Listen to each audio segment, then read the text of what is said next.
Bom, mais uma vez, bom dia. Vamos agora com a segunda parte da aula. Falaremos agora a respeito de receptores elétricos. Na aula anterior falamos sobre geradores reais e agora sobre receptores elétricos. O que são os receptores elétricos? Bom, geradores são os dispositivos responsáveis por fornecer a DDP ao circuito.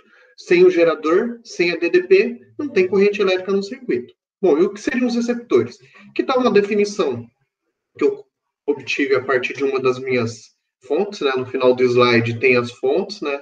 Um dos livros didáticos.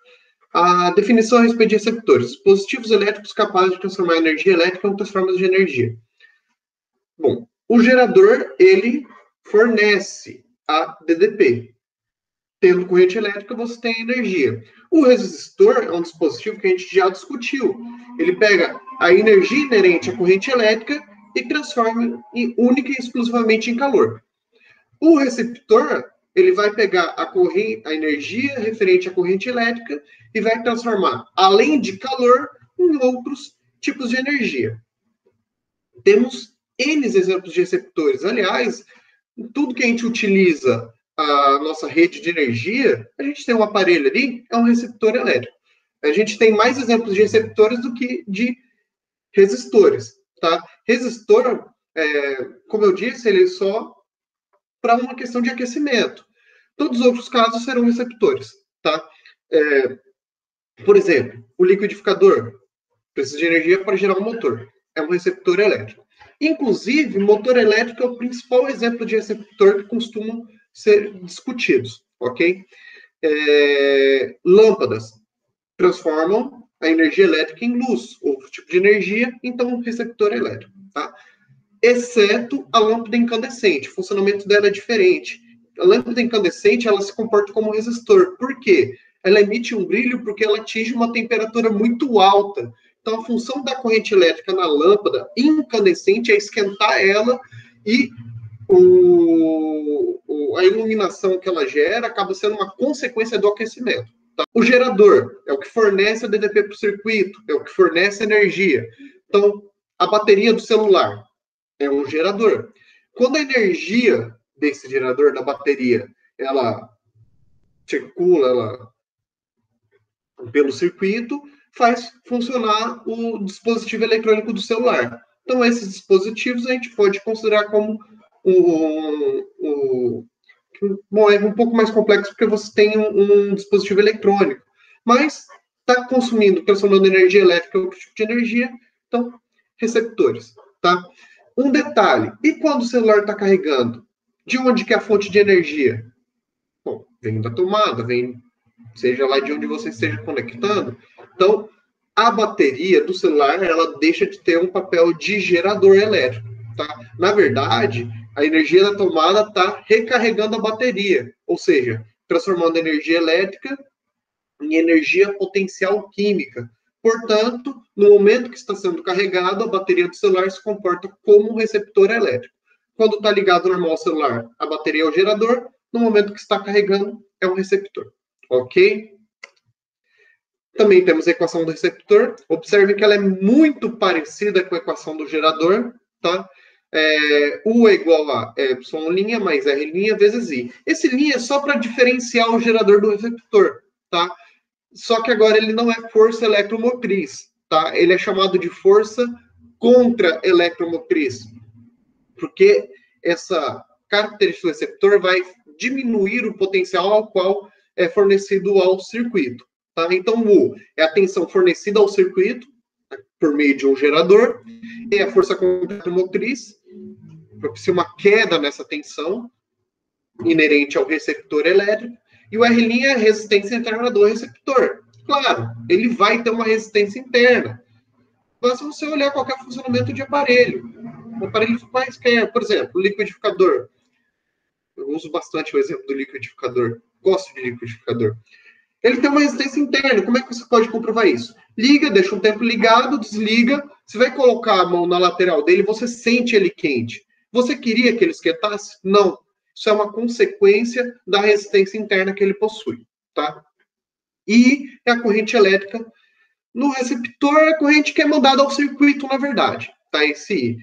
enviada por conta do gerador, ok? O símbolo do receptor está aqui embaixo.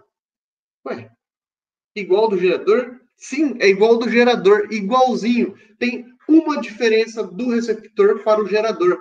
É o sentido da corrente elétrica. Acho que no último vídeo eu nem discuti isso, porque eu já tinha comentado em aulas anteriores. No circuito elétrico, a corrente elétrica ela é conduzida do polo positivo ao polo negativo. No receptor, ao contrário, ela vai do negativo ao positivo, ao sentido. A corrente entra pelo polo positivo e ela sai pelo polo negativo do receptor. Essa é a única diferença em relação do receptor ao gerador. Pelo menos é isso que a gente vai observar nos diagramas de circuitos elétricos, ok? O gráfico do receptor também é diferente do gráfico do gerador, vai ser uma linha ascendente, conforme aumenta a tensão que o gerador manda para o circuito, maior vai ser a corrente elétrica que passa pelo receptor, tá? Um detalhe, aqui, força eletromotriz é esse ponto mínimo. Vamos supor que você tenha um receptor que tem uma força contra eletromotriz 10 volts. O que significa isso? Significa que 10 volts é o mínimo que você precisa ter para que, ou melhor, é o máximo de tensão para que não haja corrente elétrica no circuito, ou seja, para que não seja um circuito. Se você tiver uma tensão um pouco maior que esse 10 volts, aí começa a ter corrente elétrica no circuito. Então, se eu tenho um receptor de 10 volts e ligo ele num circuito de 5 volts, o que acontece? Nada. Não vai ter corrente elétrica, não vai ter nada, porque você tem um poço potencial da força contra a eletromotriz que é maior do que a tensão, então não vai ter corrente elétrica como se fosse um circuito aberto. Tá? Então, começa a ter corrente elétrica a partir do valor da força eletromotriz. Pode ser que o aparelho não funcione adequadamente. Você tem que ter uma tensão mínima para que ele funcione, que são as indicações do fabricante. Tá? Por exemplo, o liquidificador de 110 volts. 110 volts é a indicação do fabricante que você precisa ligar na tomada. Não significa que essa força contra a eletromotriz, é a tensão que ele precisa ser ligado para que ele funcione adequadamente. Se você ligar numa tensão menor, ele só não funciona. Tá? Por exemplo, um liquidificador 220, um ventilador. Vamos mudar o instrumento só para não ficar no mesmo. O ventilador. Digamos que ele é um ventilador fabricado para funcionar na rede 220 volts. E você liga ele na rede 110. O que acontece? Bom, ele foi colocado numa tensão menor da qual ele foi fabricado. Então, ele vai trabalhar com uma corrente elétrica menor. Na prática, você vai ter um ventilador que gira bem devagar. Igual os ventiladores lá do IF. Bem devagarinho, quase não faz vento. Tá? Então, você tem que ligar na tensão adequada, indicada pelo fabricante, para que ele tenha um funcionamento adequado. Tá? Mas não estraga o aparelho você ligar numa tensão menor do que aquele que foi fabricado. E se você ligar na maior, observe no gráfico, aumenta muito a corrente elétrica. Vai passar uma corrente elétrica muito maior, e isso, em geral, vai gerar um sobreaquecimento e vai queimar o aparelho elétrico. Tá? Então, ligue o aparelho na rede a qual ele foi fabricado para ser ligado. Se o fabricante diz que é 110, ligue no 110. Se diz que é 220, liga no 220. Tá? Se for bivolt, aí você pode ligar em qualquer um. Tá? Mas aí vai estar as indicações do aparelho. Ok? Tem que ter muito cuidado com a tensão do aparelho e a qual ele deve ser ligado, principalmente quando você sai de casa, principalmente quando você vai viajar para outros estados, outras cidades, outros países. Tá? Aqui em Campo Grande, no Mato Grosso do Sul, a tensão padrão das residências é 110 volts, tá? Mas em outros estados, esse não é o padrão, tá? Então, quando for viajar, tome bastante cuidado, tá, gente? Potência do receptor. Claro, se o gerador tem potências, tem uma energia inerente à corrente elétrica, existe uma potência também, tá? E são muito parecidas as equações do receptor do gerador, tá? Potência útil, ou seja, aquela que efetivamente é utilizada, aquela que faz realizar um trabalho útil, é dada por essa relação. E vezes I, tá? E', né? Porque é a força contra a eletromotriz. Potência dissipada é referente à resistência interna do receptor, R vezes I ao quadrado, e a potência total U vezes I, potência total fornecida ao receptor, tá? U vezes I ou potência útil mais dissipada. Observem que tem uma diferençazinha do receptor para o gerador, é que é invertida a potência útil e a potência total, né? Por quê? Porque no gerador, total é o que ele efetivamente produz e útil é o que ele manda para o circuito. No receptor, útil é o que ele recebe do circuito, desculpa, total é o que ele recebe do circuito e útil é o que ele efetivamente utiliza. Por isso que tem essa diferença, tá? Isso nos leva também a uma outra discussão. Assim como no gerador, a força eletromotriz é maior do que a tensão elétrica, no receptor, a tensão é que é maior que a força contra-eletromotriz, ok? E o rendimento do receptor, bom, como o significado de rendimento é o mesmo, também a relação vai ser a mesma, tá? Potência útil sobre potência total, e para achar em porcentagem basta multiplicar por 100, ok, gente? Bom, vamos ao exemplo. Coloquei exemplo 4, porque no vídeo anterior tivemos 3 exemplos, tá?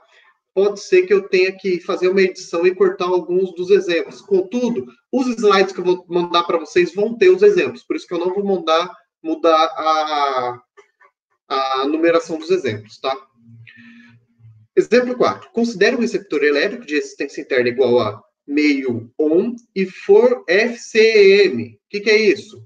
Força contra-eletromotriz, igual a 12 volts, que esteja ligado ao circuito elétrico de tensão elétrica igual a 15 volts.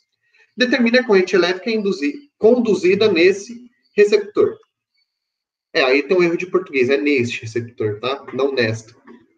Bom, as informações que a gente tem no enunciado. Resistência interna, meio ohm. Ali eu deveria ter colocado um linhazinho, né? Depois eu corrijo na hora de mandar o slide para vocês. E linha, força contra eletromotriz é 12 volts. Tensão elétrica mandada pelo circuito para o receptor é de 15 volts. Quer saber? Corrente elétrica conduzida neste receptor, tá? Lembrando que eu comentei antes, a tensão precisa ser maior do que a força contra-eletromotriz. E se vocês estiverem fazendo cálculo e a resistência ou corrente elétrica derem valor negativo, tem algo de estranho nesse cálculo. Confira, tá? Sempre tensão maior que a força contra-eletromotriz no caso do receptor, tá?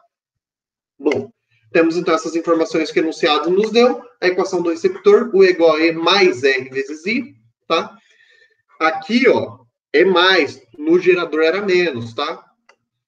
Bom, as informações, U é 15, Epsilon é 12, mais meio vezes I. Cuidado de novo, ó, temos aqui, ó, o I está multiplicando, então você não pode somar esses dois, tá? Então, 12 eu vou mandar para o outro lado. 15 menos 12 é igual a meio vezes I. 15 menos 12. 3 é igual a meio vezes I. Passo o meio dividindo. 3 dividido por meio dá quantos? Dá quantos? Dá quantos? 1,5. Não, não é 1,5. 6. Cuidado, gente. Esse erro é bastante comum. Como é dividido por meio, a gente tende a pensar, dividido por meio, coloca dividido, faz a conta dividido por 2. Não. É dividido por 0,5, divisão por um número com vírgula, ele acaba ficando maior, tá? Muito cuidado nesse cálculo, tá? 3 dividido por meio é igual a 6 amperes. Por que eu estou enfatizando esse cuidado? É muito comum resistências internas serem valores pequenos. 2, 3, 1, meio, como o caso desse exercício, tá? Se você for dividir por um número menor que 1, faça com calma esse cálculo. Ok, gente? Bom, o exercício queria saber a corrente elétrica conduzida. Tá aí o valor I igual a 6 amperes. Fim da segunda parte, ok? Qualquer dúvida, estejam me procurando. Falta ainda... Vamos parar a apresentação. Falta ainda uma parte de aula a ser passada para vocês, ok, turma? Na próxima, falaremos a respeito dos geradores e receptores num circuito, ok? Bom, por enquanto é isso. Bom estudo a todos.